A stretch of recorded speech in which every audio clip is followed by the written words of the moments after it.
Good morning, everybody. Welcome into another episode of the PM and the AM show. I'm your host, Pat Bernard. And yeah, I know a lot of you guys were sitting there at home yesterday wondering where the hell were we yesterday? Bated breath. Bated breath, mouth drooling, where are we at? And yeah, unfortunately, me and Mike have been hitting the roads for the state of Pennsylvania. We have, I think we only been home to our homes and families like only twice this week.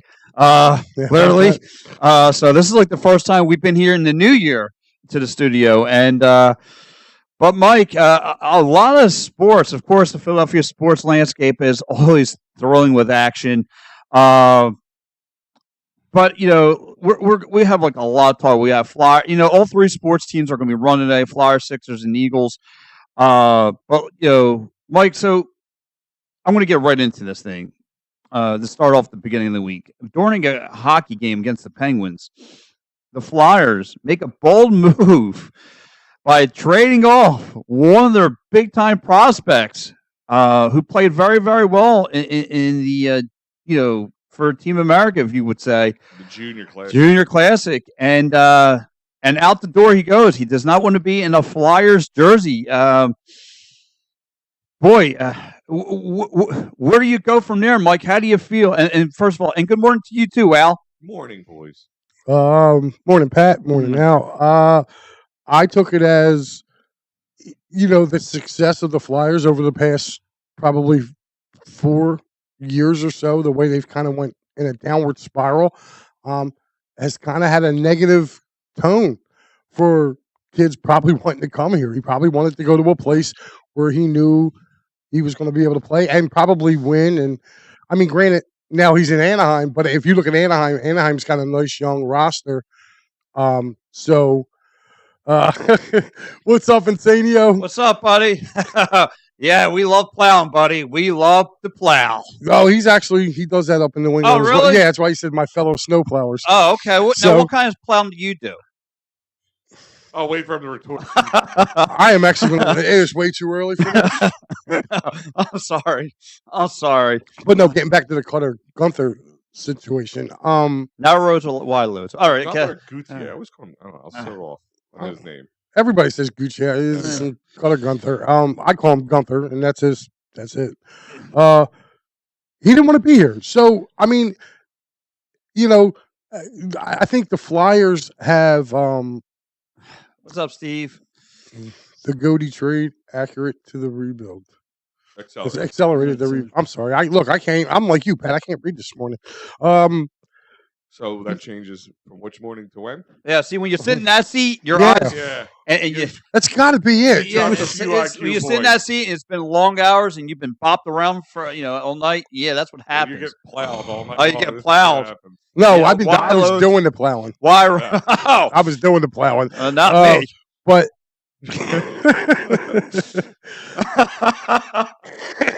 Yes. I bet he was. Me and Brian. There That's we all are. I say. But no, listen, he didn't want to be here. He cut off lines of communication with the organization. They only had a certain amount of time to get him really signed. If not, he was able to go back into the draft and be redrafted again. So the Flyers had to do what they had to do, and I think they got a pretty damn good haul back for him. Jamie Drysdale's a pretty good. He's a defense. He's been banged up with his time with Anaheim, but he's got a tremendous upside. And you know what? Gunther, why Gunther? You got a problem with the name? That is our boy Freddie Burns checking in. Freddie, thank What's you up, so bud? much for filling in last week. You and Yes. Al, you guys did a great job, by the way. Yeah. By the time we woke up, I caught the tail end of the show, and Freddie was bringing the fire. He was. last He brought week, so- fire from all sorts of places. So one quick thing is I do. Matty B was nice enough to bless me with the timeline as he gave me as such. Yes. So this has apparently been something that they've been really got to give the Flyers and a bunch of people in the NHL a lot of credit, because keeping something this quiet in 2024 It's very hard. is very hard. A prospect who's unhappy, who doesn't want to be here, it's been going on for months. He was kind of forced to go to camp. They told him, "You're a Flyer. You're coming to camp." Didn't go to, because he didn't want to come to camp. Then he went back to Boston College. He was in the Junior World Classic Junior. or whatever, World Junior Classic, whatever they call it. In August, they said he did not want to attend the rookie camp and provided no answers or reasons. That's when they actually started really actively, believe it or not, shopping him. Mm-hmm. And they kept trying, and they even flew to Sweden. And Briere, Jonesy tried to be, hey guys, we got some Flyers royalty here. Didn't want to talk to him. Him and his family said, nope, don't want to talk to him. And that's when they finally said, but again, I think that's coming off of really what we've had to deal with as Flyers fans over the last few years, with them not being as good. Now, some of the cream of the crop guys that are getting drafted probably don't want to come here. They probably have other destinations that they want to go. But to me, what this reminded me of? The JD Drew situation. And everyone's saying that. Because it's so similar. Like the Phillies drafted JD Drew. He was like, I'm not playing there. You know what I mean? And stop and think about that for a second, too. If he would have it with Lindros in a different fashion, but it happened. Yeah, same thing with Lindros. Lindros didn't want to play for Quebec, but we end up being the benefactors of that. Eli Manning did this right when San Diego. Remember San Diego? Yep. Yeah, he didn't want to hold the jersey. Remember that? He was like, no. And I agree with this with Steve. He says Jonesy, like Billy, 100% contribute to the handling of the trade and keeping the stuff on the down low. No way that happens for Fletcher. Yeah, Steve's right with that. Yeah, that would have been all over the place with him. On Wednesday, we had Jamie Baskow from Flyers and Gritty. He pointed something out that it's not on this list or anything. Like when Fletcher drafted him, they called him a center, and then I think the Flyers were kind of telling him he was a winger. And he didn't want to play that position or whatever it was, something along those lines. He didn't want to play that position. And I think that's when the disconnect, the discontent and the disconnect. And maybe this guy's just full of himself already. And maybe there's another problem. I know a lot of rumors are floating around. Oh, his family's are Penguins. I mean, he was a Sidney Crosby fan, but he's 19. He was born the year Sidney Crosby started playing in the NHL. Wow, makes me feel old. But yeah, that's what it tells you about. And to Steve's point, that's why I like Jones. What's up, Dale? That's why I like Jonesy, and that's why I like, Danny Briere. I thought they handled it well. I think they handled the media well. I think, they kept things on down low. I mean, listen, to find out this guy don't want to be part of your organization, not want to be a team player, and moved on out as fast as they could, and got a decent deal, in return. I think speaks a lot, saying, hey, listen, this dude don't want to be a team player. Let's keep it hush-hush. You guys can take him. Just give me a defenseman, and we'll call it a day. And they got a good defenseman, too. Right. I mean, it's not like we traded him for a bag of pucks. Yeah. You know what I mean? They got an upstart defenseman. Like I said, Drysdale's been a little banged up over the past couple of seasons, but they have tremendous upside. And, I when the trade went down, I turned on the NHL Network, I was listening to the guys like EJ Raddick and Kevin Weeks, listening to hear what they thought about the trade. And they all love the trade. They think it's a win-win. They think it's a win for the Anaheim Ducks and it's a win for the Flyers. So now this kid is Anaheim's. Good morning, Ellis. This kid is Anaheim's issue now. Yeah. You know what I mean? It's not our issue. And we'll watch him do the same thing to Anaheim. Yeah. I mean, if he did it here, he's going to do it somewhere else again. There was also another conversation that he wanted to be some sort of signed to the team this year, and Briere didn't want to sign him because of it would have cost more. So it was like something. It was a money issue. And I would hope that wasn't the problem. I mean, but even if it was, like, then again, did they do him a favor by feeling this guy out that he's not a team player? Well, before they really kind of were hooked into him. Right, and Steve brings a good point because Bob Clark would have been a jackass about it. I agree with that. No, I don't think so. Listen, let's look at this situation, and then you can't put nobody else in this situation. You can't put a guy like Homer in there. You can't put Bobby Clark in there and say, oh, well, they would have bid this. Listen, Bobby Clark was a straightforward type of dude. Okay? And listen, one thing I admired about Clark didn't hide nothing. No, he didn't hide anything like Lindros much. They had a contract already for Briere. Yeah, listen, and like I said, this is Again, going to this move though, again, we heard all the rumors about him not wanting to be a team player. We heard the rumor about him about Kevin Hayes having some, that was and Torch, Torch stopped that and that right in that track. So, and you know what? I think that shed a little light too. Well, apparently they were close or whatever. Yeah, I know they went to the same college, and right. But what I'm saying is, like, Tortorella, I think, kind of put it out there that he didn't hate Kevin Hayes. It was just a difference in philosophy. That's what he said.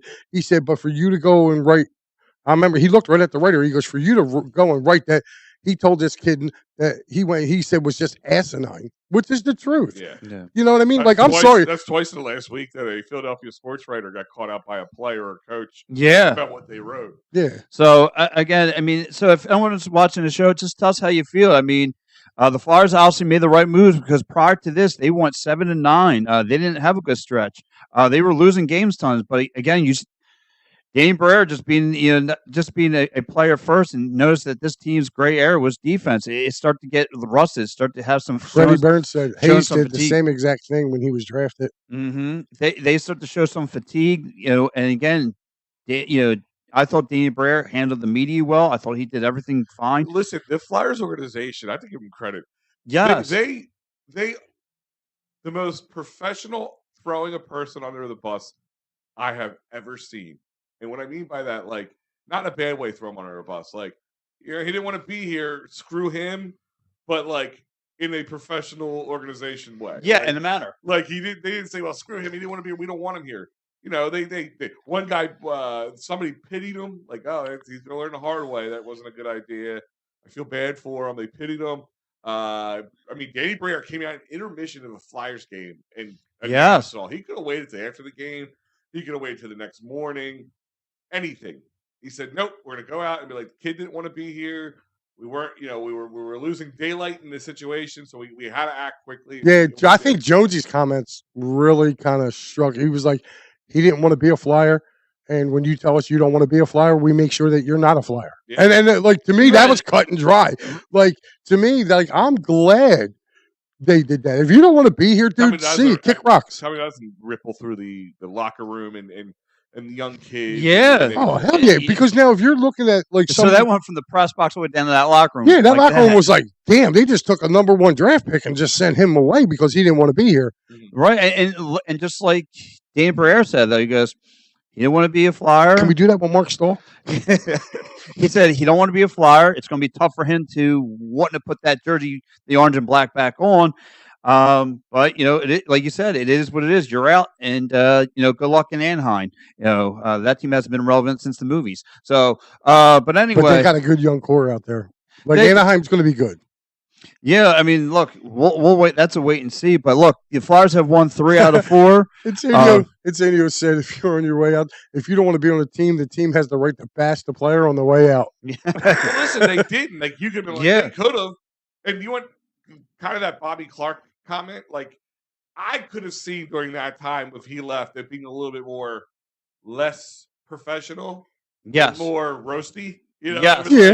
I can see why, like, where Steve was. I think that's where Steve was kind of coming from. I could be wrong, but I think I could see that in other not even Bobby Clark, but like between now and Bobby Clark, like Fletcher would have just been like, he would have been stuttering for an hour. But guys, speaking of the Flyers, real quick, I'll remind you that there's an opportunity for you to go out to MetLife Stadium to watch the Flyers take on the Devils in the 2024 Stadium Series. Go out with Philly Sports Trips. They're in Tampa right now, which we'll be talking about. I know we have some comments asked about the Eagles-Tampa game. We will get to that in a moment. But they're in Tampa right now, living it up, and you always have a great time when you travel with PhillySportsTrips.com. This is a great opportunity for you to get out to a great Flyers game outside. If you ever like February, winter, it's awesome. It is a great time. Check it out. Go to PhillySportsTrips.com. Tell them EOP. And listen, guys, get on it now. The Flyers are smoking hot. They won 3 out of the last 4 games. Again, Travis Konecny, a top 15 goal scorer. Sam Harrison, a top 6 goalie in the league. I mean, the Flyers right now are clicking all cylinders. Like I said, this is a parallel to the Philly season because when I see one guy get cold, the other guy gets hot. And, on Saturday night on back-to-back, first a Jets team in Winnipeg is not an easy place to play. and they shut out the Jets on the back-to-back. Yeah, I mean, they had 2 tough games. I mean, yeah, Minnesota the night before. Minnesota's been playing pretty good. Then you go to play Winnipeg, and I think Winnipeg's leading the Western Conference. I think. Yeah. Second the conference. Well, they're second now. I think, but I think when the Flyers played them, they were still a top team. Yeah, I mean, and they shut them out in their building. So I mean, that's something to me. The Flyers teams have been playing good. It seems like morning, Ryan. What's up, Ryan? It seems like everybody's Joe, what's up, buddy? Sully, Mitch. What's up, Mitch? We're waking everybody up. Yeah. Oh, that's what we do. We're like morning wood. But speak for yourself. I'm already up. I can tell you're tall and stiff. Yeah, and red. What? Continue. I'm see a doctor on that one. I'm gonna need to see a doctor. They got pills for that, bro. Oh, And cream. But I mean, but looking at it, I mean, doesn't it seem like everybody's just sitting back waiting for the Flyers to like fall out? yeah, A shoe dropping. Like, Yeah, they're waiting for the other shoe to drop, and the Flyers just ain't giving it to them. yeah. yeah. I mean, they're playing really well. I mean, Morgan Frost has come alive over these last few games. It's good to see him back. PK Smart, he PK Subban, he he's came out and was like, that's. I know you're like, oh, who's PK, but pretty high praise in my eyes. yeah. I mean, he's been pretty. He's like he pretty much boldly. He said the Flyers are making the playoffs. He goes, and if the Rangers and Carolina don't look out, he said the Flyers are going to take the division from them. Like When you he's play, real. listen, when you play loose and there's no expectations, and we've seen it. I mean, we've literally seen it. 2008, there was no expectations for the Phillies to begin the season to win the World Series. 2017, there was no expectations for the Eagles. Yeah, there was that. The They Super just, Bowl. I mean, there was no expectation for how good that. Like, we expected a good team, but there was no there's no Super Bowl 22 with the Phillies. There was no expectations to get to the World Series. And so. again, like they go to Winnipeg without Sean Couturier, and Sean Couturier is one of their better players and leaders, and they go in and they rock Winnipeg. They rock the Jets. Cam Atkinson had 2 goals, and like you guys it's were saying, nice to see him get off the Schneid. But like you said, this team has no expectations. They are, again, the most dangerous animal going into the NHL. They have nothing. They are ahead of schedule. They're taking care of business. So, I think they're going to be buyers come next month. I think they will be too. And one name that we've been throwing around is the guy that you want to hear a year ago, Johnny Hockey. Yeah. Do you think now? I think the Flyers could actually get him because they do have a decent amount of money under the cap. They could fit his contract in. Where would you like to see him fit with? What line?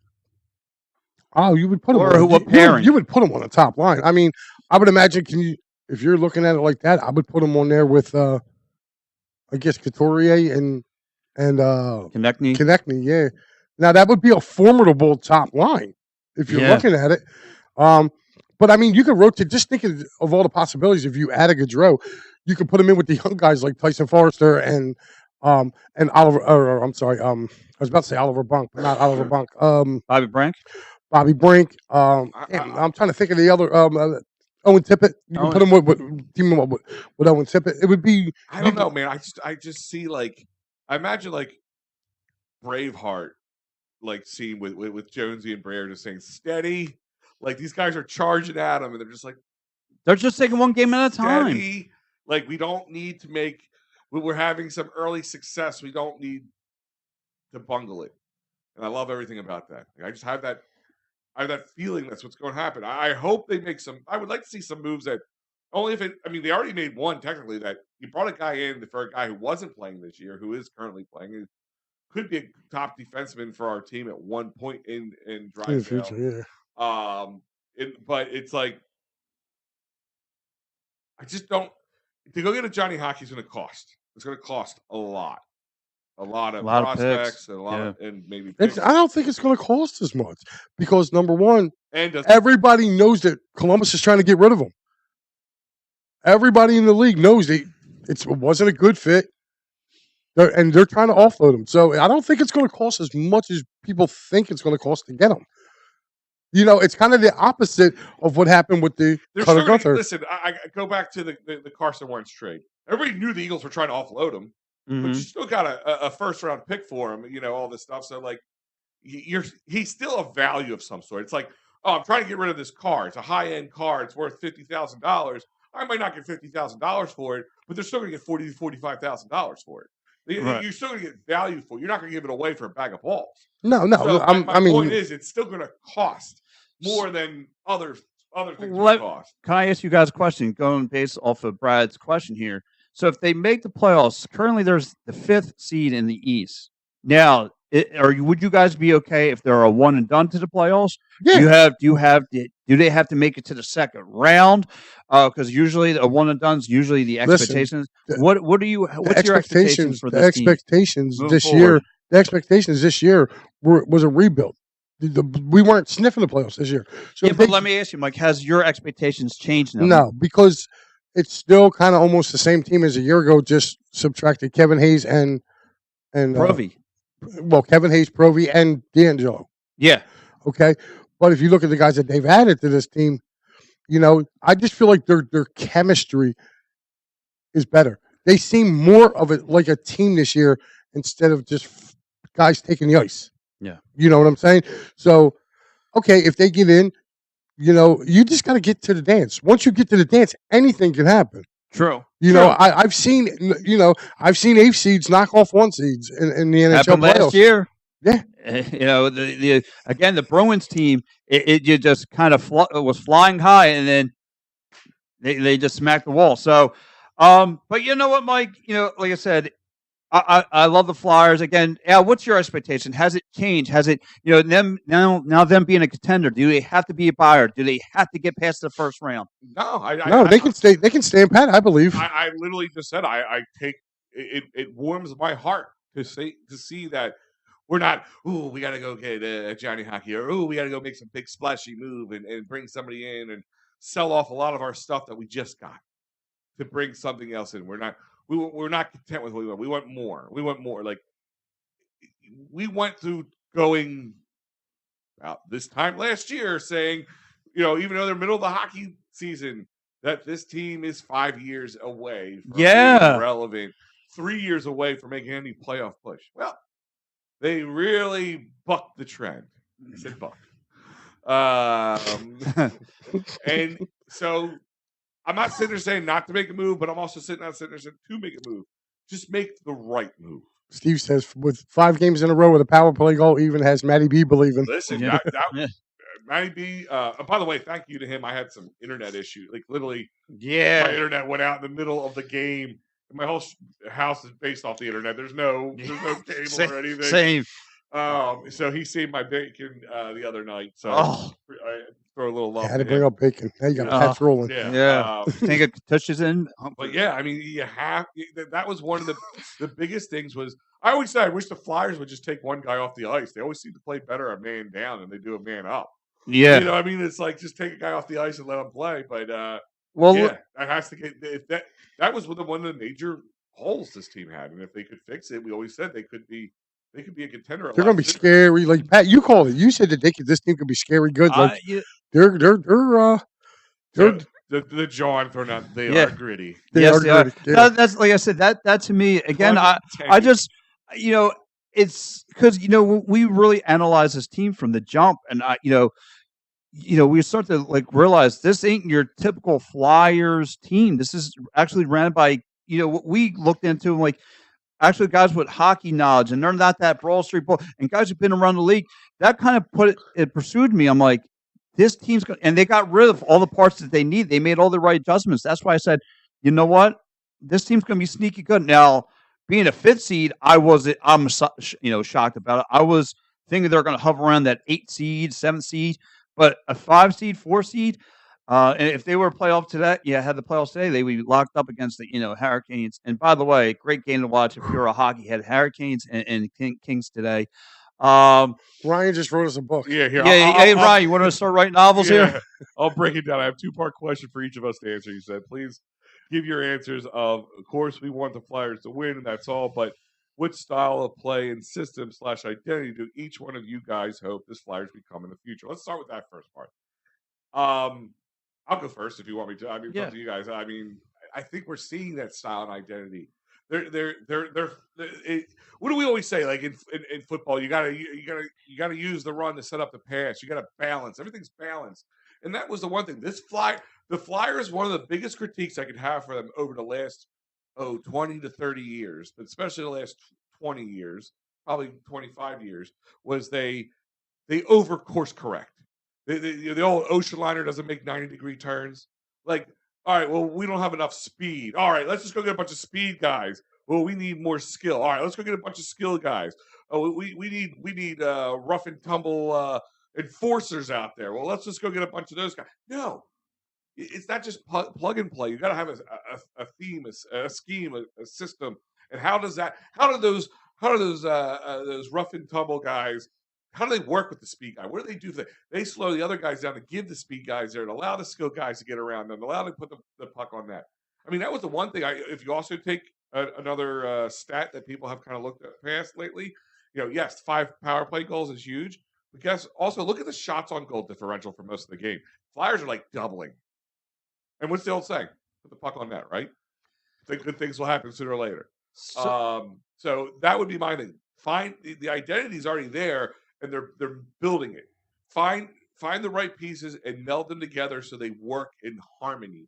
It's not just, we don't have enough tough guys. All right, get rid of these guys, put all these tough guys in. Okay, we don't have enough speed guys. Get all these guys, put them in. Like they're doing it already. Well, for me, again, if you watch that game with against the Jets, what did they do best? They played defense. They played what was coming at them. They played man to man.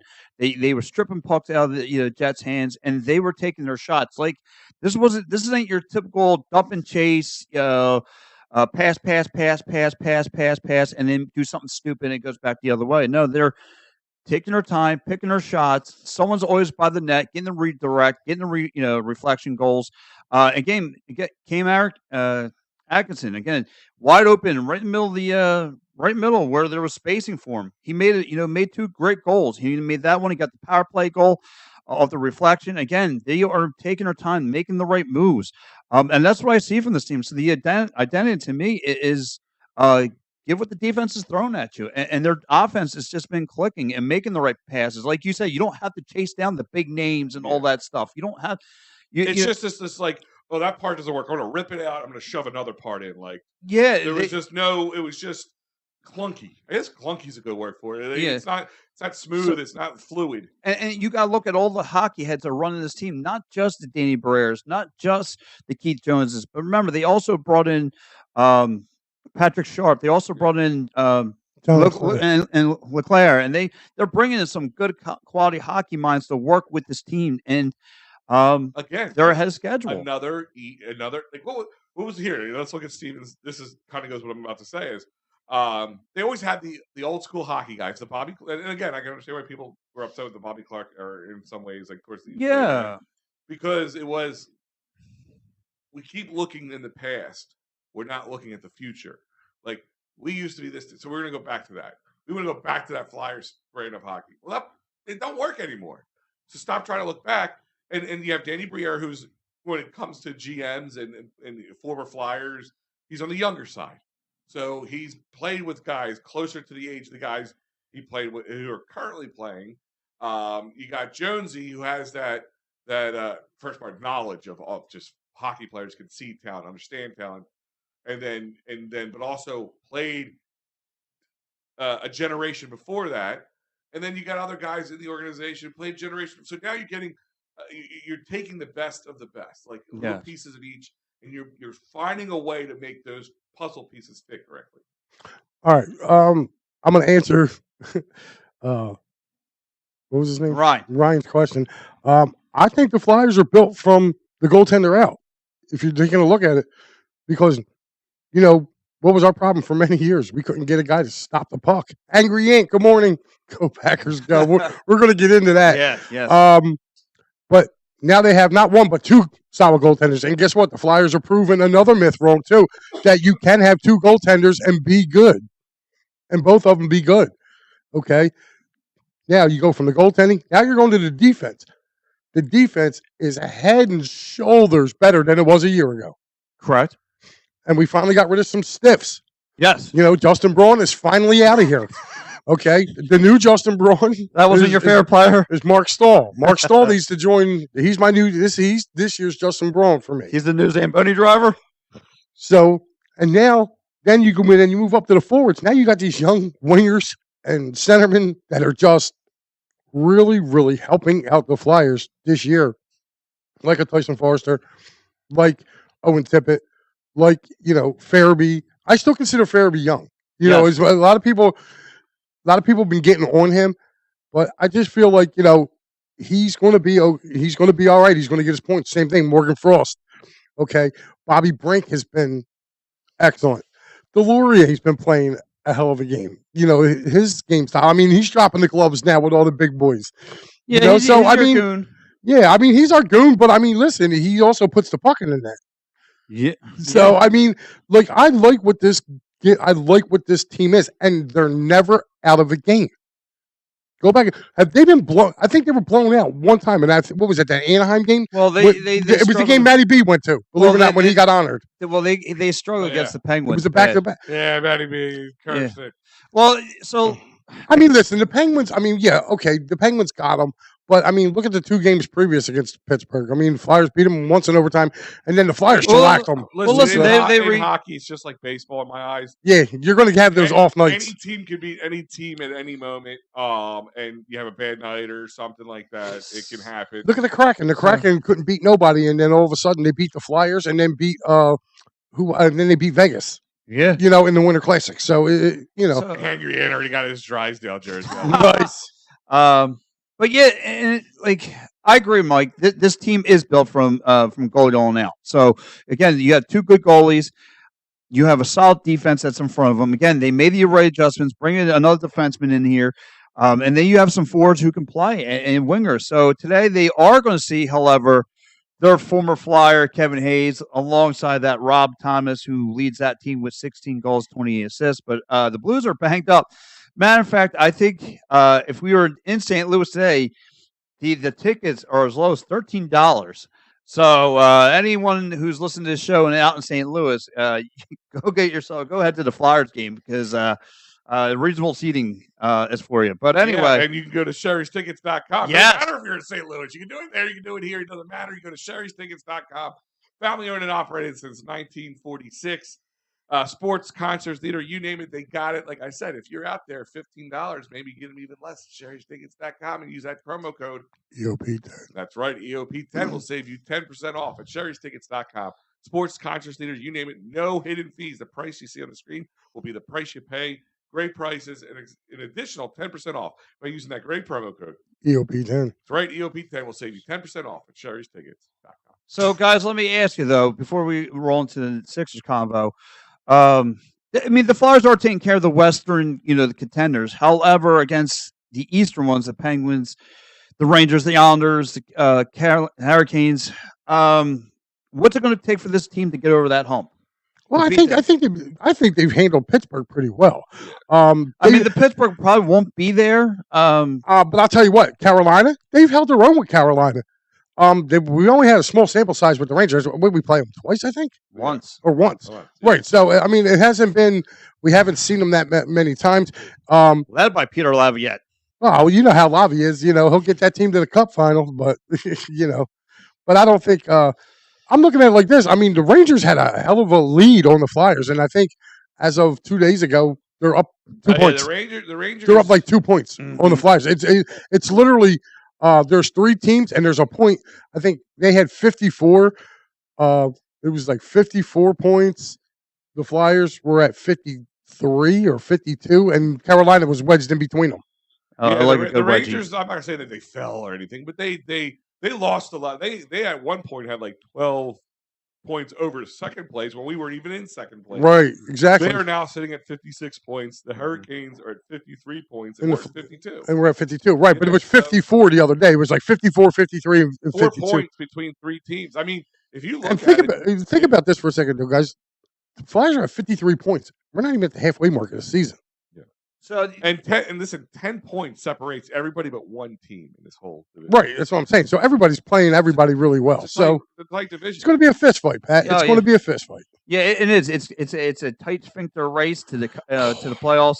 But Like Mike, I don't fear the Boston Bruins though in the East because I just feel like they're a good regular season team, but I feel like they're going to have that same wake up call like they did last year. Panthers, Rangers, it's always a tough dogfight. Do not bring up the Toronto Maple Leafs. No. Panthers have the same amount of points we do, and nobody else in that division. I was about to say, if you say Toronto, I'm going to reach across this table because Toronto is another one. Yeah, no, Toronto is one of those teams. A regular season team. Yeah, they'll get 100 and they can get 140 points in the regular season, and they'll still lose in the first round. Yeah. And they'll lose Game 7. I've never seen a team lose more Game 7s than the Toronto Maple Leafs. No, the only team that really scares me, though, are the ones who are not, again, Hurricane. The Hurricanes are going to be a dogfight for the Flyers. But as far as the other contenders, the Panthers and the Red Wings. The Red Wings are a sneaky good team. So listen, and the Flyers have some good competition coming up. You see, we can test some of this metal. You got the Avs on Saturday, right? That's going to be a good game. It's supposed to go to. Things changed on that one. Senators, the back-to-back with the Senators. Is that home and home or home and home? Home and home. Okay. Yeah, Giroux's coming in. You got the Bolts on Tuesday. That should be a good one too. They haven't played Tampa yet this year, so Tampa's. They play the Red Wings, but then they play the Bruins at home on following Saturday. So a week from this Saturday. You should do a Flyers game and pick one to go to. They have Panthers after that, and then they have the Winnipeg Jets again. Yeah, so that's a pretty good. That's a pretty solid stretch right there. Coming up, a lot of home games coming up. To be honest with you, and again, Sherry's tickets.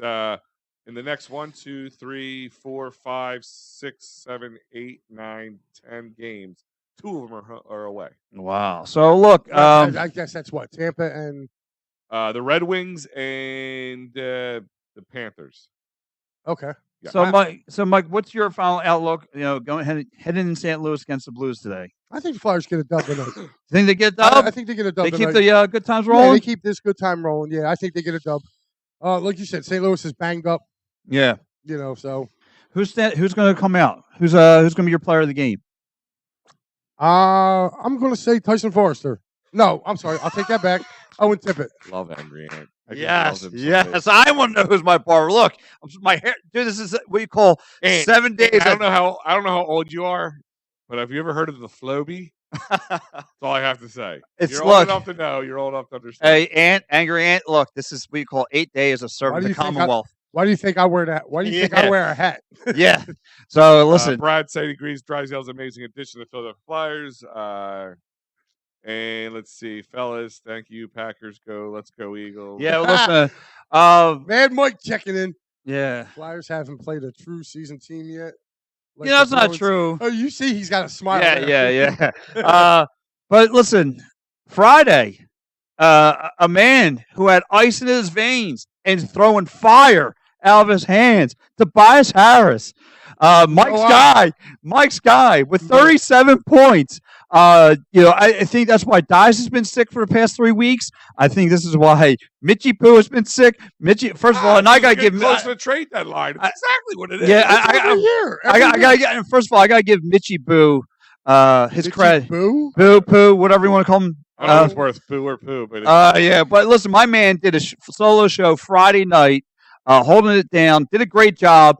Talking Sixers, look, you want to talk about something that pains them. Him giving Tobias Harris cred, but listen, you gotta give the man his due. 37 points. I mean, his game was. I don't think even the worst Tobias Harris hater thinks he's that bad constantly. It's the inconsistency that becomes maddening. Yeah, he won't score 37 in the next 5 games. Yeah, no, I mean, true. He might have shot his load, but listen. Listen, I mean, look, there was no Joel Embiid, no Kelly Oubre, no Robbie Covington. What is up with this? But he came through. What's up with this thing with Embiid?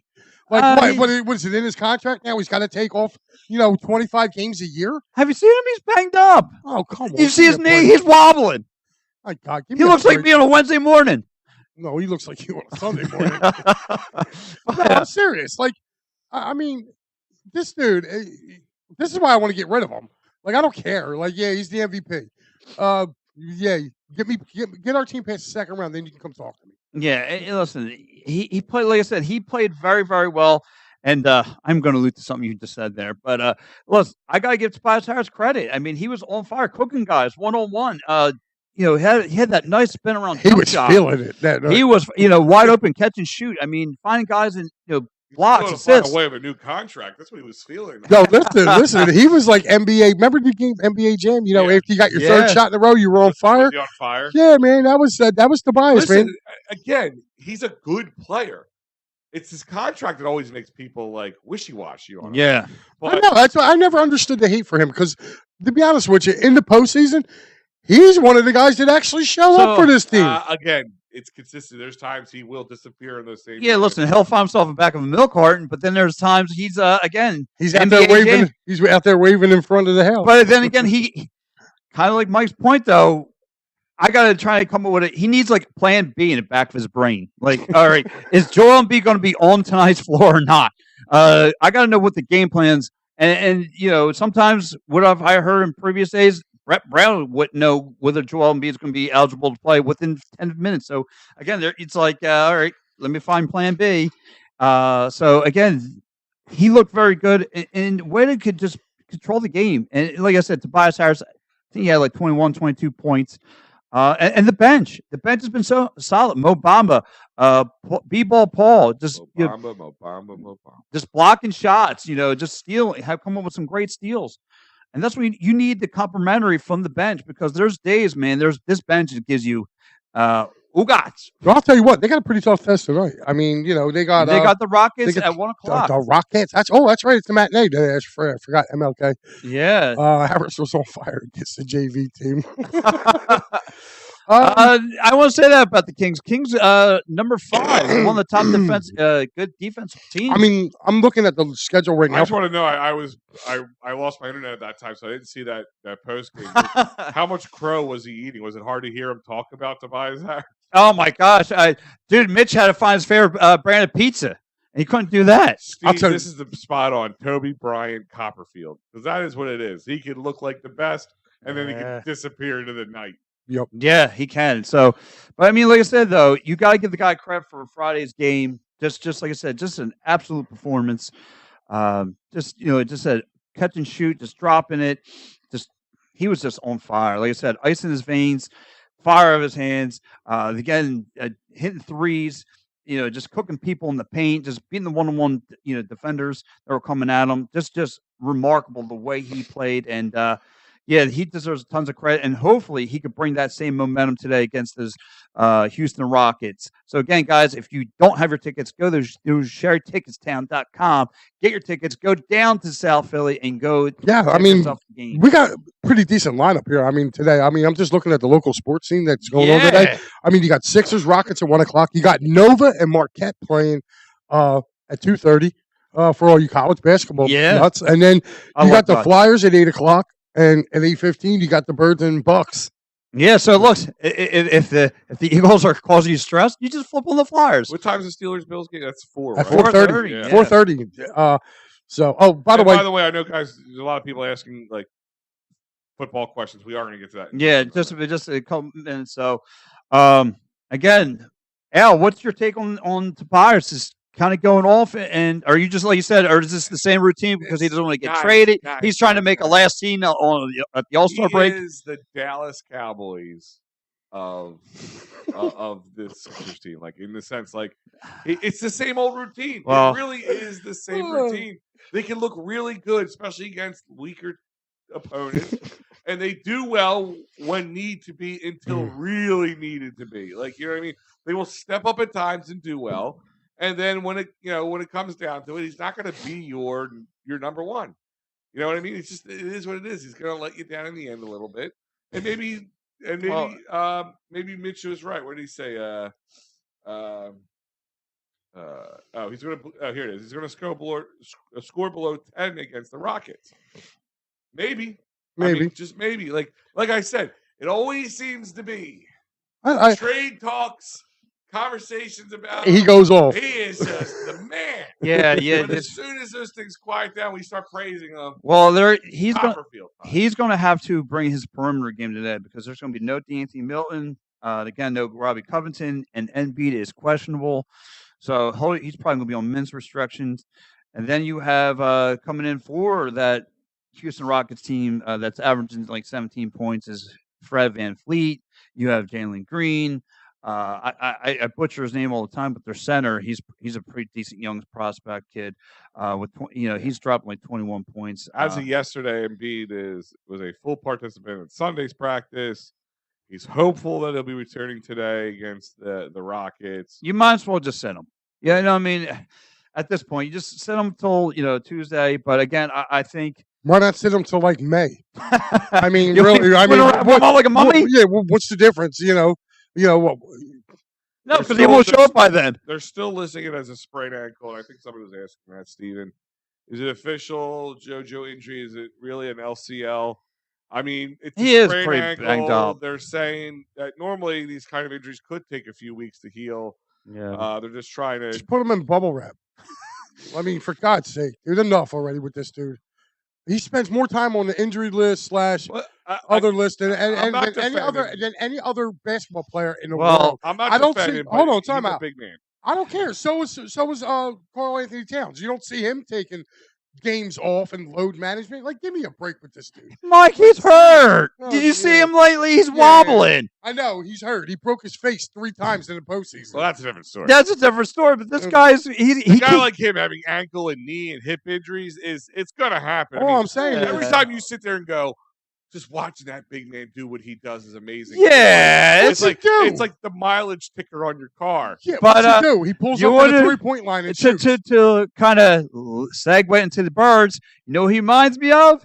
And I was really thinking about this on the way in here. He's nothing more than a Dak Prescott. Looks great in the regular season, but can't get you. There was no excuse for him last May when he only got you to the second round. And what did Dak Prescott do last night?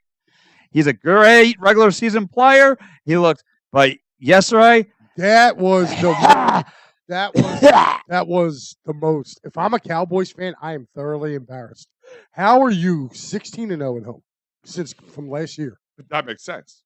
16. That makes sense, though. That's just total Cowboy sense. Well, it does. Yeah, I was looking at it as Eagle fans, but I mean, look at it as anybody else besides a Cowboys fan. It makes sense. I mean, I'm looking at that game yesterday, and I'm sorry, Dak had a. They had a W next to that game. Yeah, they took him lightly, and I'll tell you what, and I'm gonna be honest with you, Green Bay kind of let off the gas halfway. At the end. Yeah. They could have put a 50 burger. That's again, give Cowboys credit where credit's due. It's not an offense I would take my foot off the gas with. How ironic is it 10 years ago that Green Bay just got by Dallas, with that incredible, catch, whatever. It wasn't 10 years ago. But, who was coaching for them? Mike McCarthy. Here we are 10 years later, and this is the second time he lost to them. He lost to them last year, too. And they were heavy favorites. They were yesterday. But it's, again, it's embarrassing for the They didn't show up. No. I'm sorry. I mean, as Eagles fans, we're hoping that Mike McCarthy can hang around for a couple more years. Well, it's just like, who was the last head coach? Garrett, yeah. Mr. The clap. Yeah. Nicole. Yeah. I felt so bad. And the best part is they went to him on, I think it was Monday night or Sunday night football or the post, whatever it was. And he's like, as our resident Dallas Cowboys expert, what's Jerry Jones? What's going through what's he doing right now in the locker room? He's like, be very professional, telling this team that, he's behind the coach, he's behind the team for the next 24 hours. And then some changes will be needed. But the first thing, as soon as this team started falling apart, what was the first thing they started saying? Bill Belichick. You want this team? Bill Belichick is not going to go to Dallas. I don't know. At this point, for as distraught as I've never seen Jerry Jones look distraught like this. It's finally like he's going to rehire Jimmy Johnson. Maybe I'm the problem. He's going to rehire Jimmy Johnson. Did you see that speech Jimmy Johnson gave last night on the halftime show? Dude, my man, look, Michael Strahan got down in a 3-point stance ready to go. If you were I don't know, man. I don't know where they go, but I'll tell you what, Dak Prescott needs to get out of Dallas because I don't think he's ever going to win there because it's just their offensive scheme. They killed Kellen Moore on the way out Okay, scapegoat. and all right, granted, he didn't have the best year with.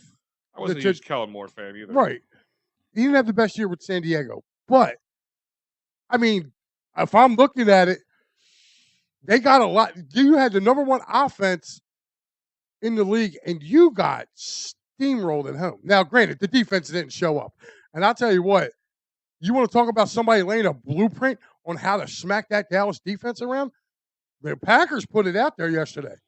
Like, that might come into play, like as Steve's saying right here, about Dan Quinn. He might have gotten exposed. He might have gotten exposed a little bit because, listen, Aaron Jones was running like between him and Romeo Doubs. They could not cover Romeo Doubs, which, by the way, you can't leave a guy that wide open. Like, watching their defense yesterday was kind of like watching our defense for the last 6 weeks. That's what it looked like. Well, Mike, speaking of our defense today, will this be the last time we see the midnight green out today? No.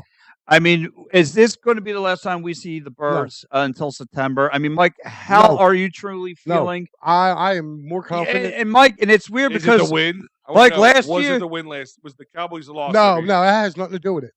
Eagles are a better football team. Their starting quarterback is coming in banged up. So is ours. Yeah, ours is coming in banged up as well. What's the one thing the Eagles, even though they haven't shown it over this last 6 games, but what's the one thing every time you feel like their backs get to the wall? The underdog. They play They do the underdog thing well, but they also go back to the run and they stick with it heavy. What's the one thing Tampa can't stop? Tampa cannot stop the run. This isn't the Tampa. Neither can we. Listen, the Cowboys look like the Eagles over the last 6 weeks. I mean, for all I can't argue with you there, Pat. The chest pounding we're doing right now, the Cowboys look like against the Packers look like the Eagles against everybody else. Well, that's why you know, like you couldn't stop. You could not stop the Green Bay Packers. The offense of the Green Bay Packers, the run, you couldn't stop. The big because that's what they were trying to do. They were trying to limit the big home run plays, and they let up the run too much, which is because that's their weak spot. And they just kept doubling down on it. And by the time they had to pull themselves out, it was too little, too late. Can I also say, I'm also needing, I don't want to see deep ball to Quez because we all know he's not going to catch it. My thing is, I want to see a nice game from Julio Jones and Dallas Goedert. Mm-hmm. Can they utilize Dallas Goedert? Because this is something to where, if Jalen's not going to be able to throw the ball, this is a DeAndre Swift, Dallas Goedert game. This is where you got to lean on them. You got to look at DeAndre Swift and going, dude, look, there is no tomorrow. We're running you 25 times. Well, right. And I think if they stick to that today, if they stick to that tonight, they're going to beat Tampa. Like, I'm sorry, Baker Mayfield's one hit away from being out of the game. He's got bad ribs. He's got a bad ankle. You're one hit away from Blaine Gabbert coming in. Yeah. Is Blaine their backup? I think so. Yeah, I think he's their backup still. And real fast to your point, Mike, earlier, Aaron Jones had 118 yards of running. Romeo Doubs with 13 TD. I mean, with three TDs. 3 TDs. Yeah, and Romeo Doubs carved up their secondary. Oh, Romeo Doubs had like 5. I think when I look at there's my wife. She was ecstatic. She was like, "We kicked there, you know what?" And I was like, "Well." So Brad says my prediction: Eagles 49. I love Brad, but he comes up with some of the craziest scores, man. Brad's prediction always Eagles by a lot. Yeah, Brad. But I think this is a get right game, and one thing that's not being talked about with this is that the Eagles are going with a 3-man rotation at safety. They're going with a 3 safety look. And what I mean by 3 safety look is they're dropping Avonte Maddox to safety. They're going to drop him to safety. Bradley Roby's going to step back in. And you're also getting Darius Slay back for tonight, too. Like, a lot of people don't realize, like, Darius Slay's missed the last, 2 games? Mm-hmm. 3 games?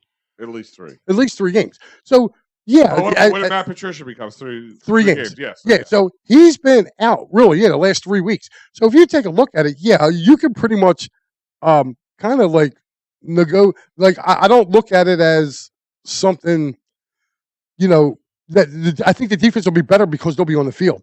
Now, they do got to stop. Mike Evans is a beast. Mike Evans is going to give the Eagles fits. I think Everybody has given the Eagles fits. Like at this point, like everybody. Yeah, but Rachaad White, I think, is going to give the Eagles some fits. But at the end of the day, I still believe that the Eagles are the better team. They are the better team. They have the better offensive line. They have the better defensive line. The only problem is I'll say Tampa's linebackers are better. And I think their secondary is a little bit better. But I still think the Eagles can go there and put up points and win. I mean, I would like to, but I just hope your mic's fading. This mic's fading in and out. I just hope. Cool. I just hope that this team can put it together 4 quarters. My last article that I wrote about it, it's just. I was going to say, I thought Kyle Trask was about. There you go. Yeah, I just thought.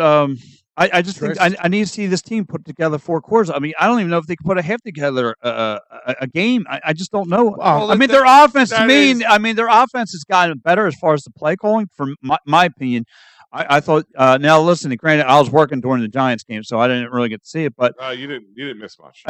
But no, I'm sorry. I was covering the Philadelphia Wings. Boy, was my ass tired. Oh, so but again, to me, it's just there's too many locker room problems with this team, and I just hope today, like Al said it best, it's a postseason, it's a new season, it's wipe the clean slate, and let's try to get this together now. But at the same time, I'm not betting the house on it. Put it that way. I'm not. Well, no, nobody's feeling comfortable with this game, and as you should. The way they looked over the last 6 weeks, I wouldn't be real quick to throw it. And still to think that this team is going to beat the Bucs. For everything we have said about the Bucs being down, you could flip the script around and say the Eagles. Listen, the Eagles got to run the ball. If the Eagles run the ball, they're going to win the game. Might be who sucks less wins. Right. Well, I look at it this way: if it comes down to special teams, we probably got the edge with kicker. But serious, like that's the way you got to look at it. Put it on the foot of Jake Elliott. No, I mean, the last time that they met with Tampa, they won 25-11. So. Hopefully they could come up with something. I like to see, again, just give me a mix. Some mixed good plays. Give me some running plays, some throwing plays. But like you said, Mike, this is going to have to open up Jalen Hurts' side because you're going to have no A.J. Brown. So you're going to have to spread that rock around. And I think that's a good thing. The underestimation of the year from Angry Ant right now. I want to put a bet on the Eagles because of the talent, but the way the Eagles have been is not so good. Not so good as. So you know what you do, Ant? Whatever you were going to bet, cut it in half and put one on one side, one on the other. You're bound to hit. That's the only way I can, So, Mike, how can this defense step up to stop, the Mike Evans of the world and the wins? Our defensive ends got to start playing ball. Like, I'm sorry, Josh Sweat has been on the back of a milk carton. Hassan Reddick has been on the back of a milk carton. I'm sorry. This is the game that you need them boys to go eat. Yeah. Okay? I don't know about defensive schemes or who's buying into Ocho Cinco? Yeah, we'll talk about that, Steve. I don't know if you, but that defensive front's got to cause. You put pressure on Baker Mayfield, he will turn the ball over. Just 2 weeks ago, Tampa at home played the Saints. The Saints front four got pressure on him. They did not put up any numbers at all. And Baker had probably one of the worst games of his career. He got picked off 4 times. The Saints really just smacked him around. Another reason why I'm feeling so good, if you look at the game just a week ago, since we have to look, I mean, the Eagles didn't play well at the Giants, but neither did the Bucs. The Bucs played the lowly Carolina Panthers and scored 9 points. They won the game 9-0. So I'm sorry, that to me, their offense has taken a step back as well because they haven't been running the ball with Rachaad White as much. They're missing the center, though, right? Yeah. Okay. Yeah. They are missing their center. But now, getting back to this comment, I don't know if you took notice on Twitter with Chad Johnson. He basically came out and said the Eagles were playing coy. That the Eagles were just, these last 5 weeks, that the Eagles are just playing, well, I don't know about 5 weeks, but I know he said like the last couple of weeks that the Eagles are just playing coy. Like they're not showing nothing. Well, that's, again. And he was telling the whole fan base to like relax. He said, you will see when the playoffs start. You know what? It's hard to swallow. Put it that way. And it's is. hard to swallow. And a buddy of mine that I work with, he said, I think the Birds are just playing possum. I said, Bud, if they're playing possum, they need an Oscar. They need an Oscar for doing that. But stop and think about it. Now, suppose we sit down, we watch the game tonight, and they go down the field the first 3 drives and put points up on the board. We're all going to be sitting there looking, going, where the hell was this? Well, Yeah. all right. Look, So you're again, the flip side of that is Tampa Bay's that bad as we are. So, like I said, it's maybe the one team has a good night, the other team stays bad. Does that still make you feel that this team's going to go on some sort of magical run? I don't know. Even if they put a walloping on Tampa Bay, Do you think Detroit's that much better? Because I don't. I don't think any. I think they're. Honestly, I think the only team that the you got Eagles have looked like I said. This is like Pat said. I'll give him credit. Like the Oscar-worthy performance of how to suck and suck bad. Yeah, listen, and if they do that, like me and Pat have had time in the wrestling business, it would be the greatest work of all time. Yeah, It would be. It really would be. Like, we would look and be like, okay. But, I mean, nobody in the NFC is not without flaw. Like, I mean, Every team has flaws. Right, but I'm just saying, like, good teams know how to disguise them. Well, listen, one thing I could take away from watching football over the last 48 hours is our offense is vanilla. I mean, it's a high school offense. If this is the worst game of possum, like they don't know how to play under center. They don't know how to throw any motion into the. Have you noticed something about the Eagles' offense this year? What? No RPOs. The RPO game is gone. They stopped running the RPO. I think they're trying. I think it's a whole heart stance. No. Like, go back and look from the beginning of the year till now. They have stopped running the RPO. They only break out the RPO when they need it. Like in the Dallas game, when they were going back down, when they were going back and forth with the Cowboys. Mm-hmm. They broke out the RPO in the second half of that game. Other than that, I don't remember them really trying to break it out. They got away from their identity. Their identity was the RPO game. They got to start running that again. If they start running that again, and using Dallas Goedert, like Dallas Goedert has been a forgotten guy. Tonight, you have to reestablish him to the NFL because my man's been on the back of a milk carton, but it hasn't been his fault. They have not done enough to get him open. No, I mean, and again, see, that's the other thing. Like you're saying, you play possum to lose home field. Right. I said, I didn't understand. That's another thing. Like, and I just don't describe. I don't subscribe to that idea. Even if that was the game plan, guys, we're not going to run anything but this, like you said, high school offense. Yeah. And our defense is going to play like garbage on purpose. Again. Oh, listen, I don't believe in that either, but I'm just saying what he said. Because it's that losing mentality. It's hard to get out of sometimes. Yeah. Yeah. And like I said, so to me, like heading this game at the beginning of the week, I'm feeling that the Eagles are going to take care of business. But as we are creeping into this game today, I'm at 50-50 right now because I don't know. Again, what defense is going to show up? What offense is going to show up? Are they going to play one quarter football and then just take the foot off the gas pedal and fall apart? I don't know. And if so, comment of the day. Matty B's "I told you so" parade will end pretty shortly if that's true. Yes. So, but Al, let me ask you: if the Eagles get walloped tonight, what happens? What's the aftermath? That will be the most exciting thing we're going to talk about for the next 6 months. Yeah. I love angry at LOL 6 weeks of playing like possum, just like the groundhog seeing his shadow in June. Yes. Who's going to be the one that gets? Offensive coordinators are gone. Offensive defensive coordinators are gone. Like there's all new coordinators. No, gone. Yeah. They're gone. Mike, is Nick Sirianni's job secured? Oh, he's gone. He's gone. Guarantee law. If they lose tonight. Oh yeah. If they lose tonight, he's gone. Would you want him gone? Yes. After he got you to the playoffs 3 straight times. Yeah, and guess what? And he just because he regressed 1 year. And you just had the most monumental collapse since Rich. The only way I would agree with him being fired is if they did an evaluation, and the evaluation was if Belichick's coming through the door. No, that he lost his locker room. That's what I'm thinking. Yeah. Dude, I think he lost the locker room. And another thing, too, I think a little weight is being making a case is this whole thing with A.J. Brown. Oh, my God. It's like, who cares? So what? He deleted his social media account. Why? because he Listen. probably didn't want to hear from the us Eagle, some of these paint licking Eagle fans that are going, oh well, you can pay millions of dollars to go play. You need to go play. You're just your knees all right. You'll have all off season. Like, no, I would have deactivated it. I'm with you. And the media who's trying to grind something. It's blah blah blah blah blah. I know. What's his name? Jeff Lurie is a big New England guy. Loves Bill Belichick. I just don't think he's the answer to anything. Actually, believe it or not, like I said, we were talking about this before we came on air, but I'm going to bring it up too. Nick Wright, who I don't like, he's a Chiefs homer, but he actually made sense. He said the Eagles' offense is already intact. You can get another coordinator to come in. He said where Belichick specializes is where the Eagles need help. And he's got a guy like Howie Roseman, for as much as people don't want to give Howie credit like Matty. Okay. That is becoming a big popular subject on the show. Yeah. But, I mean, he's kind of done good and bad. Yeah.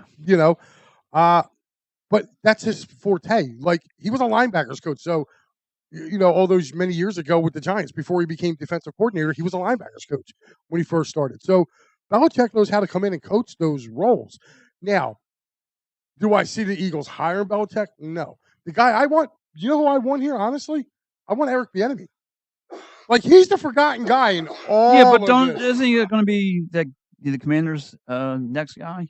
No. I heard they want Bill Belichick. Everybody wants Bill Belichick. Yeah, he wants Belichick. But where will Bill Belichick go? Bill Belichick will go where the offense is more. He's going to go to Atlanta. I thought San Diego. The hoodie's going to Atlanta. Oh, even though everybody wants him up here. I think he's going to get that Commanders job? I think the guy from I think it's Baltimore. Mike something, the coordinator from Baltimore. I think he's going to stay right in the DMV and go right over to Washington. I think he's going to get that job. Vrabel, I think Vrabel is going to be. That might be. You might see him in Atlanta. I thought he would be in. I could see him in a place like Washington. But here's another interesting one. Now I'm going to ask you guys, would you do it? Sirianni loses, right? He's out the door. Mike Tomlin, they lose tonight. He's now not under contract no more with the Pittsburgh Steelers. His contract is up. That's Matty B's guy. Would you bring him to Philly?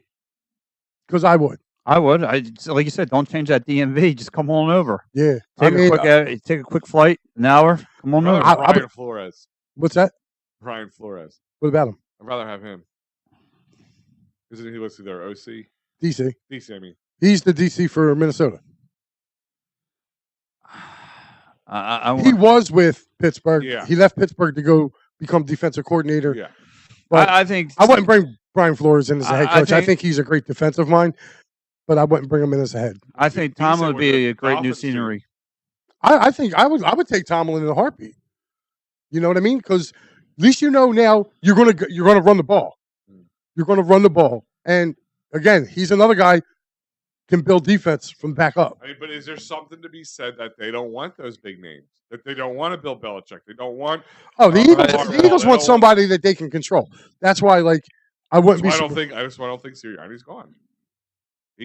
Listen. If he lost the locker room, he's gone. If he lost the locker room, yeah. If the locker room is totally just divided, this is what I'm thinking. I don't think his message is getting through. But if I'm the Eagles, I think you have to somewhere in the veteran reign. They have to go somewhere in the veteran reign when it comes to coordinators. They got to get veteran coordinators. And I forgot who said this, but I couldn't agree more. I don't know if it's the coaches lost the locker room, but I don't think the captains of this team also lost the locker room. Sorry, Mitchie Poo. Sorry, Mitch. He's going to be the next coach of the Chargers. And speaking of Mitchie Poo, I said this on the show, and look, I know I probably caught some grief for it, but it's somewhat. It would be a day if you didn't catch some grief. Yeah, you know what I mean. I kind of blame Kelsey a little bit because you're out here having podcasts with your brother and having a good old time. Not saying you can't, but right now I'd be putting everything aside, podcasts and all this stuff, and I need to get this team together. And Darius Slay announced his return on his podcast. Yeah, I mean, again, this team got too comfortable doing everything else besides playing football. No, it's not that, Pat. Come on, stop. There's so many people in the NFL that have their own podcast and they do all that. Dude, they do it from home. Well, so yeah, it's but not like they're going in studio, and they're not doing it when they're at the job. It's not like they're doing yeah, it but when I'm they're just in, saying this. Come on, stop. No, Dude, no, no. It's a job to them. This is what you got to understand as a fan. It's a job. It's no different than when me and you clock in and out every day. Right. When we get done at our time, we're done. Same thing with them guys. When they get done, they're done. So, like, you can't look at it and say, well, they got to do this and they got to do that. No, bro, they got to show up for their 8 hours a day just like we do. Yeah, but he's a captain. His roles are different. No, it's not different. Yes, it is. How do you figure? Because he's the captain of this team. Doesn't he's matter. The heart and soul of that He's the offensive captain line. for 8 hours a day, dude. It is a job. Around the clock. No, it's not around the clock, Pat. It's a job. Seen No, different. no. Yes, he is. He's seen different. No. He's the captain of this team. He's seen different. It's a job. What he does on the field. Yeah, what it's he does a job. He's older. Maybe that's what he's seeing different. Maybe he's I mean, he's been on the team one of the longest, but no, it's a job, dude. And that's how these athletes look at it now. Yeah, but he's seen how he's carried off the field. Pat, it's not like it was 10 years ago. 10 years ago, yes, they ate, they slept. Yes, if Ray Lewis, all those guys, yes, that would be. Especially you would be right, guys. They're trying to set up something. They're trying to butter their bread for after they're done. Yeah, I mean, I get all that. I mean, one thing is you have to kind of take into. And not to feel bad for guys who make millions of dollars playing a sport, but their longevity in that career, like you can do your job you're doing for 30, 40 years, right? Yeah, they can do theirs for 3. You know, well, so 10, and good ones a little further, but let me ask, and make money doing it. But like at one point it's gotta end. So Jason Kelsey and all that, you can't blame him for wanting to start. Well, Mike, if this doesn't go again, falls back, it hurts. Again, he regressed, and no, he didn't regress. But let me ask you, he went against better talent. He went against. But let me ask you: is it do you put the blame game on him? Are you already looking for another QB? If we're going to be looking for another head coach, are you still willing to give him another? Wait. Are you telling me this is like going? Oh, well, my car is a flat tire. Take it to the dump. Yeah, like. Yeah, I'm not putting the blame all this year. Listen, Jalen played a tougher schedule. He threw a lot of picks this year, and he played against better teams. He played against better competition this year. So he's got to step up his game. How much more can he step up his game, dude? Like, listen, can he make wiser decisions? Yes, but I'm pretty sure Jalen would be the first one to tell you that. Ryan speaks the truth in this one, and there's 2 words in here. He could have summed this up in 2 words. He wrote another article. No balance. There's no balance, and that's the problem with how he's drafted. Pat, I mean, Al, you need to talk to Ryan and see if he wants to be a writer for us because he can write, man. How many times he hit me up? Start copying and pasting all his comments, like, bye, Ryan. Yeah, there you go. That's what we should do. But no, I look at it like this, man. Did Jalen? Everybody says, "Oh, Jalen took a step back." No, he just threw more interceptions. Like, okay, he did, but again, they went against better quality teams this year. They played a first place schedule.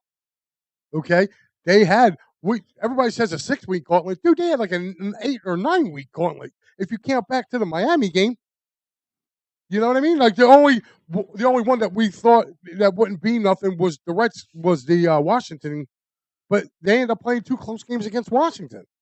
So if you're taking a look at it, man, they were in a fist fight for damn near 10 weeks out of an 18-game schedule or 17 weeks. I get all that, and I look. Listen, I look at the last, say, 2 or 3 games. Did the Super Bowl layover? Did that come later for the Eagles? Did this team just get tired because of this gauntlet? This team looks like it packed its bags. That's my problem. Yes. This is what I'm like. This team I feel like they're going to go through the motions of this game. Like we might win, we may not win. Like I'm not saying they're not going to try. Let me rephrase this. Packing it in. This team looks lackluster. Well, they did. They have been, and like I said, that's to me a problem. Yes, again, yes. So I'm going to disagree with you guys. Yeah, but is that fall on the coaching? Because if they're only going to listen, if Mike's going to tell me let's do that and then third, and by lunchtime, dude, I'm good. You got it. You know what I mean? They quit on Mike. So they're not listening to the play calling. They're not. They're used to this. I mean, I don't know. I don't know. I don't know. I think you guys are really kind of. This is with the whole. Why should I think like that? Though? Give me a reason not to think. Because they're playoff tested. They're playoff tested. Out of everybody that's in the playoffs, other than the 49ers, the Eagles are they're playoff tested. What does that buy you? Yeah. What do you mean? What does that buy you? In other words, buys you a little. No, bit, it doesn't. Because when you get guys, it gives you. If this was Vegas, it would give you a winning percentage, maybe a tip. But Mike, they can't play 4 quarters of football.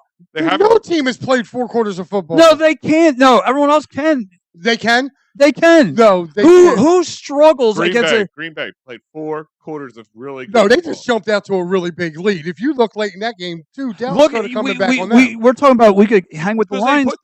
They in a playoff game in Dallas. Yeah, they hung up 50. Team put in their second string guys for one series. For one series, yeah, but and then they brought them right back out. Can't do that, yeah. But you were talking about playing for a coach. I mean, everyone's playing in Detroit, playing for their coach. We can't get us. We can't.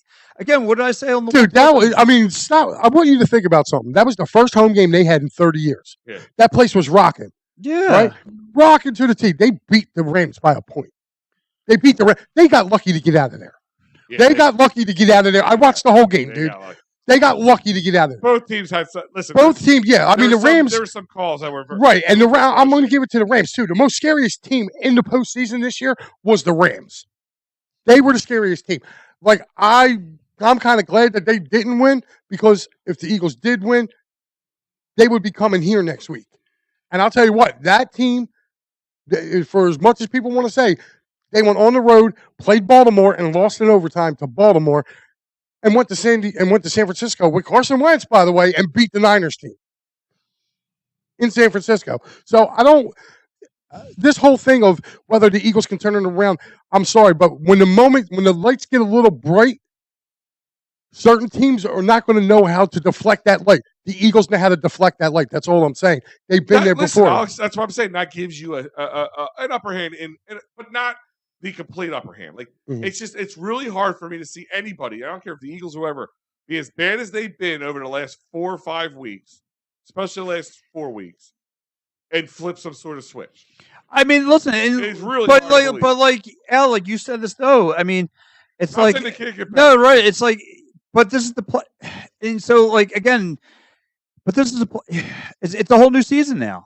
And hopefully they've gotten together. And hopefully, literally, that's all we have to hang on. Yes, is that this is a whole new season. Yes, that they're going to play like the one seed that the slate is clean. It's win or go home. I can throw in more cliches if you want me to, but I still have to look at the It's what have you done for me lately?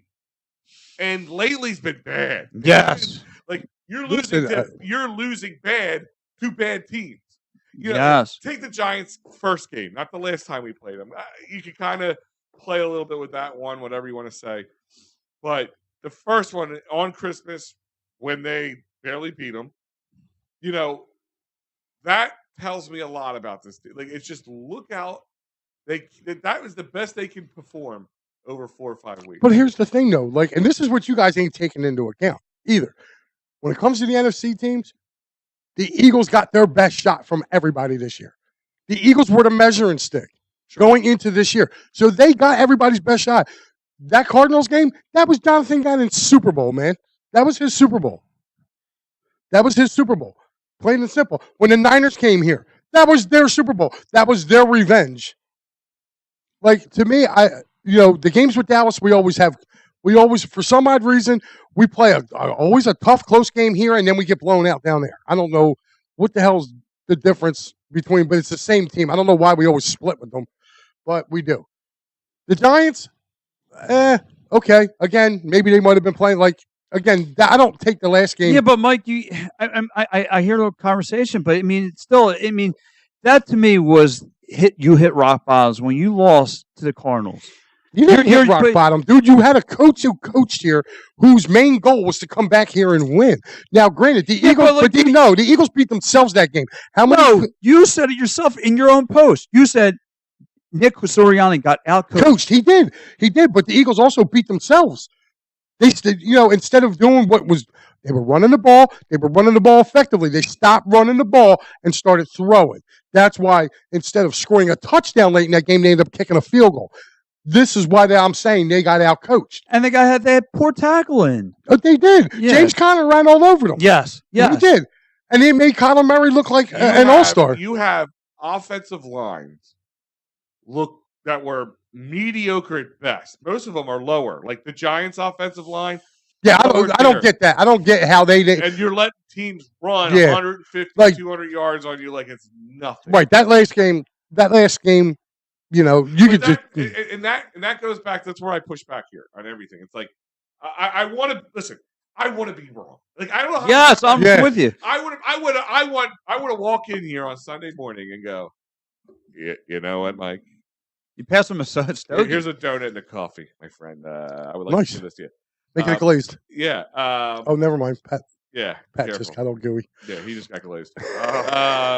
But it's hard for me to buy anything about playing possum, which I think most people. Yeah, I'm not saying that. It's hard for me to buy that this team can just make some magical return. Now, listen, does trajectory have something to do? And what I mean by that is, instead of taking off like a rocket shooting straight up, take off like an airplane where you have to get some time to get up to altitude.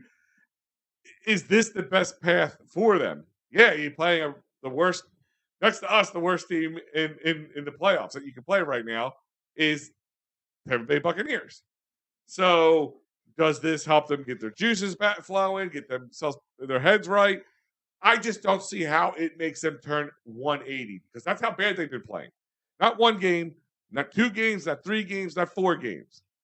They have been outplayed and just walloped since the San Fran game. Mm-hmm. Seattle game was close, but they let their guard down and they did something. They won that Giants game barely. They could have easily lost that game any other time. It's hard for me to believe that they're somehow going to just and I feel like everybody wants to take them off like the rocket. They could take off like an airplane, but I just don't. It's hard for me to see them get to enough altitude. The Lions are not a bad team. Very good defense. Our offense is struggling to score. Their offense isn't great. Is good too. Our defense. Yeah, I think is. It's just a big thing. They make it to the next round. Yeah, the Lions. Like we keep thinking. Like I think one problem as Eagles fans we tend to do, and we know this team is good. It has the talent to be good, but right now they're not good. If I went through like if I said right now these Eagles team not in the playoffs, this last game of the season, and I went through every 31 other teams in this league and said Eagles right now how they've been playing versus this team, how do you think they'll fare? I guarantee there'll be a lot more losses than wins in your eyes because they've been playing so bad. They've been even if they're playing the Carolina Panthers right now. I'm not super like. Yeah, I mean, listen, the way they played is less to be desired for, but it's not in the realm of impossible. Like I'm going to use a boxing analogy. When you start taking some punches, and you're in the corner and there's no way out. Guess what? You got to fight your way out, and you're just getting pounded and pounded. Guess what? Sooner or later, you're going to get tired of getting pounded. You're going to throw a punch back, and you're going to start fighting back. Sure. Well, guess what? Sometimes you get wild like that. More times than not, that people lie down and die. Well, yeah, you have the other option, just fall to the canvas. Fall to the canvas. But this is the option. We're at that option. Position, or are they ready to fight back? Did we turn to Mickey and say I didn't hear no bell yet? Right, that's what I'm saying. Well, I didn't want to bring up Rocky, but I'm just using that as an analogy. No, I got it. Like they've been getting their teeth kicked in for 5 out of the last 6 weeks. Like, yeah, sooner or later something's got to give. But if Sirianni doesn't get it going, I'm sorry. I think his job. I think he's gone. Mm-hmm. I think he's gone. Well, what does that tell? As any good coordinator, who could come in like Vrabel or first part, they know they're not going to have somebody who's going to give you autonomy.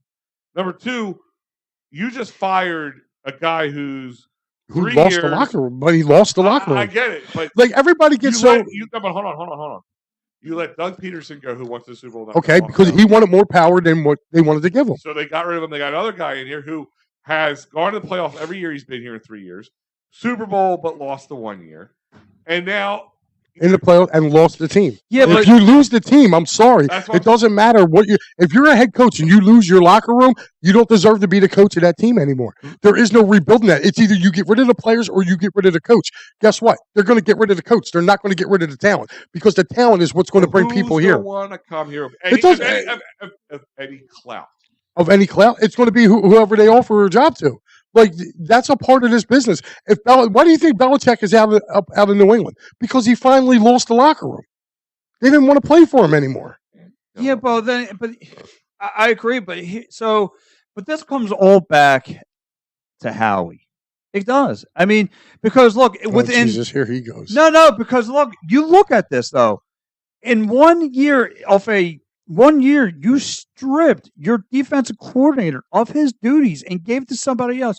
Your offensive coordinator is now all of a sudden, for a whole three-quarters of the season was doing nothing but throwing the ball. And then all of a sudden he wants to mix in the running plays and all that stuff.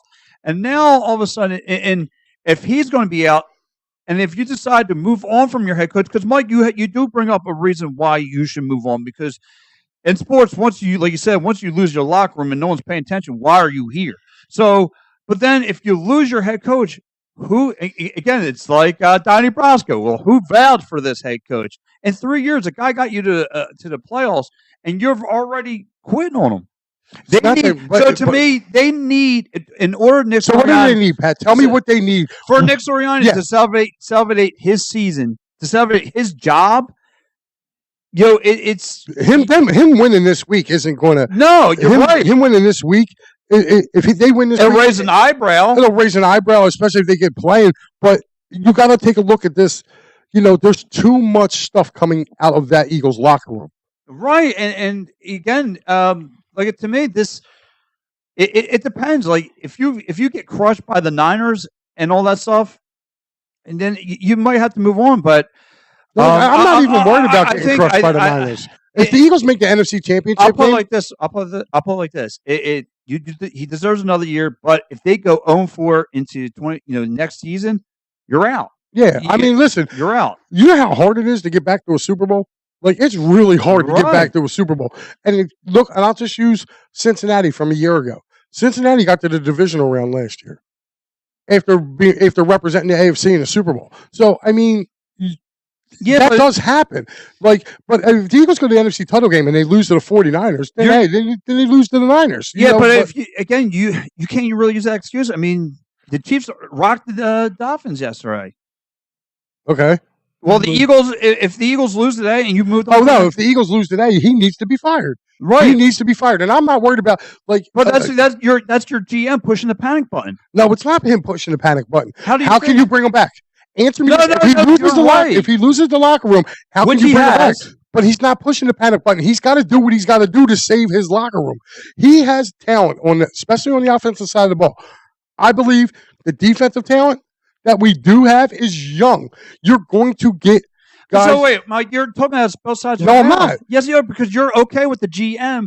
Meanwhile, what you supposed to do, Pat? You tell me now. Who hired him? What do you mean who hired? How he hired him? He's going to have to fire him. Now, the question is, does Jeff Lurie fire Howie Roseman? Because now you've had umpteen coaches under your belt.